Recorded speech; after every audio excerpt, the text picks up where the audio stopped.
it all depends, but in general, I would say you're right. What I suggest to people they do.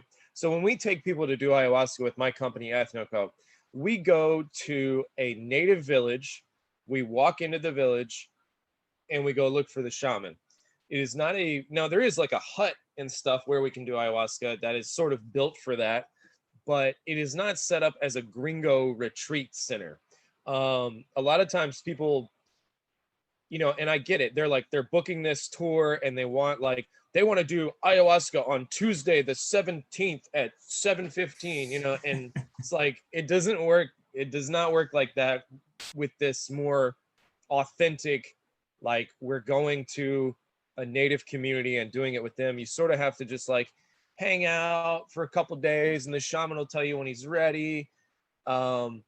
So I think that's a more authentic way of doing it, by going to their village and just going with the flow and doing it the way that they would do it, instead of being on some sort of set schedule thing. Anyway, we're getting off on all kinds of stuff, but yeah, I think we're wrapping up ayahuasca. It's used in the modern day. It's became very popular. It could be used to treat addiction and various things. What about mushrooms in Peru and South America, Scott? I know when I was down there, the people didn't sound so familiar with that. No, as far as I'm aware, okay, there's some moche ceramics and there are some textiles from Paracas that seem to depict mushrooms.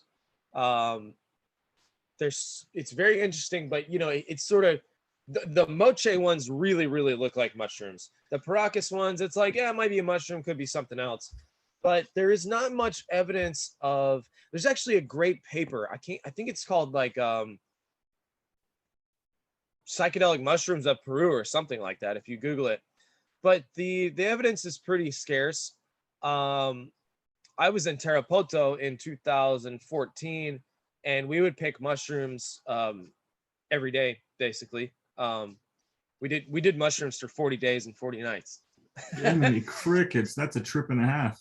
Yeah, it was awesome. So we would pick mushrooms every day. We'd bring them back to the hostel and like dump them out on the table, and everybody would come and we're not talking microdosing here. We're talking. Nah, we were taking pretty big doses, but that actually helped me learn Spanish a lot. That made my Spanish much better. But there is not much evidence of mushroom usage in Peru. Very little. In Tarapoto, when I asked people about it, they didn't know anything about it. Only thing they knew was like sometimes these gringos and kids from Lima and stuff pick them, but they didn't really know anything about it. I'll tell a quick story about ayahuasca, and then we'll wrap it up with ayahuasca, and we'll move on to coca leaf with a quick note about Brugmansia as well. So I was doing ayahuasca with the Machinga near Manu National Park with a curandero, a shaman called Don Alberto. He's a great, awesome shaman, one of the best. And me and my friend were doing it together. We went outside to pee. I'll tell the end of the story first. So when the ceremony was over, we went outside to pee, and we both discussed that we saw visions of the Jaguar. It was like it was going down a path and you could see its tail. And me and my friend both had this same exact vision. And so that's interesting, but perhaps more interesting was that when the ceremony was over and we talked to Don Alberto, he knew that both of us had seen that. And he described it to us. He didn't just say, you saw a Jaguar. He said, you saw a Jaguar going down the path, you were following it, and its tail was snaking around the corners. So he described the vision to us exactly. That was amazing. During the ceremony, I felt, so I'd seen the vision of the Jaguar going down the path, but a little bit after that, I felt this presence behind me of a Jaguar. And I felt like it was going to come and like put its skin on me to where like the teeth would be hanging down in front of my eyes. And at that moment, I didn't hear it, but I felt this presence, this spirit. It said, do you want the power of the Jaguar? And I was scared, and I was like, oh my God, I don't know. And I said, not right now. Because it freaked me out. and as soon as I said that, as soon as I thought it, it went away. And I asked Alberto about it, and he said, oh yeah, you could have said yes, you should have said yes, but it's okay, you didn't. But not right now was a good answer. You didn't say no. So you didn't say like, no, leave me alone, but you just said, no, right now. Hey, you left the door cracked open. Yeah. Oh, and before I said that, when I felt the presence, I looked at my hands, and they were the paws, they were Jaguar paws, like with the claws and everything. So that was an amazing ayahuasca experience. Scott, yeah, so real quick before we continue on that, I wanted to talk, I think that's fascinating that you both had the same vision, because there's a book called The Spirit Molecule by Dr. Rick Strassman, and he actually did a bunch of studies with people on DMT, I think at the University of New Mexico, and they almost all had the same vision. They all came out talking about how they had contact with a deity of some sort. Yeah, I think, maybe it's just archetypes that are in our mind, or maybe we sort of tap into something that is, another realm, another dimension, a library of knowledge. Who knows? It's an extremely mysterious and interesting substance, plant, DMT substance. There was this website called the Dmt Nexus, and they would actually try to do these like hyperspace meetups where they were smoking DMT in this case, but they would all smoke DMT at the same time, and they would try to meet each other in hyperspace, in the other dimension. And they did some sort of thing where they would write it down on a piece of paper, but they wouldn't tell anybody. But when they were in what they called hyperspace, in the visions, they would try to transmit this knowledge to the other people that they were supposed to be meeting in hyperspace. And then when they sobered up, they were supposed to tell each other what information they got. And they were trying to convey information through hyperspace, through the DMT realm, to sort of prove that it was something more than just inside your own head. I can't remember what the conclusions were, but it was a very interesting experiment. You could look it up on the DMT Nexus if you want. But absolutely will. Let's DMT dive into coca, and then we'll finish up here. Yeah, okay. I will say about Brugmansia real quick, because this will be shorter than the coca thing.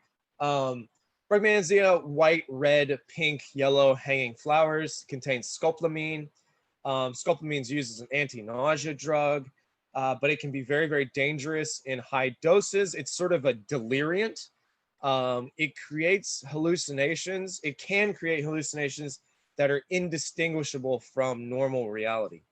I took it a lot when I was younger because it was easily accessible and extremely powerful. And it got to the point sort of where because it makes you delirious. And one time my friends had to not hold me down, but keep me from wandering off, out of my house. So after that, I pretty much quit using it, or I quit using it in that way. But one time when I was doing it, I went into my bedroom completely just deep in this Brugmansia. It's also known as Toei Floripondio. This experience, and I found a book, and it was this giant ancient tome with carvings on the front and stuff, and I could read through it, and it had elf looking language, but I could read through it, and it was all the secrets of the universe. And then when I was finished, I could close it and flip it over and open it again, and it would be full of new information. And then the next day, I couldn't remember anything that I learned. Nothing. So that was an amazing experience of Brugmansia. But to give you an idea of another experience I had on Brugmansia, I was in my house, and I sort of walked through the room, stumbled through the room, because you get quite intoxicated on this stuff. And again, it is very dangerous. Don't do this unless you do an extreme amount of research, or you're doing it with someone that knows what they're doing. If you take too much, it can just kill you. Unlike ayahuasca, San Pedro, and the other plants we've talked about, Brugmansia can just kill you from the toxicity. So be very careful. But I walked into my bedroom, and it looked like the girl from The Grudge, like a long white dress, long black hair. She walked through the wall. So that freaked me out. So I turned around and I went in the other room, in like my living room. And when I stepped into the living room, she was standing there in front of me. And she looked up, and like she had no eyeballs. And she opened her mouth, and like cockroaches and like spiders and stuff were coming out of her mouth. And I looked into her mouth, and then I fell down like her mouth and throat into like a hell type realm that was like these wet caves and like flowing water and spiders and bats and cockroaches and stuff. And it was not fun. It sounds So horrible. that's another experience I have with Brugmansia. So it's definitely something to be very careful with. So Scott, I was just reading about coca, and I guess there's 4 different types of coca. Yep, let's see if I can do it. There is erythroxylum coca, variation coca, erythroxylum coca, variation ipidu, erythroxylum coca novogranitans, variation, it said like truxalensis, I think. And then novogranitans, variation novogranitans. Is that right? I'm sure you know far more than I do. Okay, I'll take your word on that one. I thought you were looking at the Wikipedia. Let's make sure, just so that I can't lie on your podcast. Are all of them pretty similar though? I mean, is it basically like just different strains of? Well, yes. So there's 2 species. As I said, there's the species called coca, and then there's the species novogranitans. And let's see. Yes, variation coca, variation ipidu.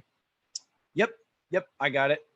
So typically now you will more so that, the cartels, they want the one with the highest cocaine content, pretty large leaves. So that's what you'll find the most of. But one of them, I think it's one of the novogranitans. That was one of the ones they used in Coca-Cola. Actually still is used in Coca-Cola, but they remove the cocaine and sell it to the pharmaceutical industry. But one of them contains the same compounds that wintergreen contains. So it has a different flavor. And, wintergreen oil can be used to cure headaches. So they are different. They have different leaf sizes, different cocaine content, and different trace compounds that sort of flavor the experience and make it a little bit different. So now, what do you mean when you say cocaine content? Because I always thought cocaine was the result of the process of the coca leaf. So that's something that, I've had some arguments with people about. So first thing I want to say is that coca leaf and cocaine are 2 very, very different things. Thank you. I love coca leaf and I hate cocaine. I do not I don't think cocaine is good for mind, body, soul, society, anything. It's a dark drug. Speaking from personal experiences, it's a dark drug. But they're unlike heroin and the opium poppy. So the opium poppy contains morphine and codeine, and you have to convert it into heroin to make the heroin. But coca leaf contains cocaine. There is cocaine in the leaves. I mean, just as it is when it's extracted, except when it's extracted, it's extremely concentrated, and it has about 15 or 20 other chemicals in it that modulate and change the experience. So pure cocaine is just pure cocaine, whereas coca leaf has a very small amount of cocaine in it, and it has about 15 or 20 different other compounds that interact all together to give you the experience that you get when you chew coca leaf.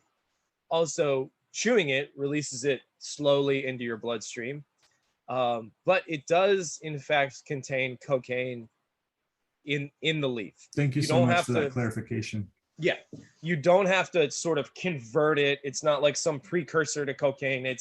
There is cocaine in there, but I don't want that to scare people off. I think coca leaf is a very good, healthy thing. Just as coffee, coffee's great. But if you were to extract caffeine and snort a line of pure caffeine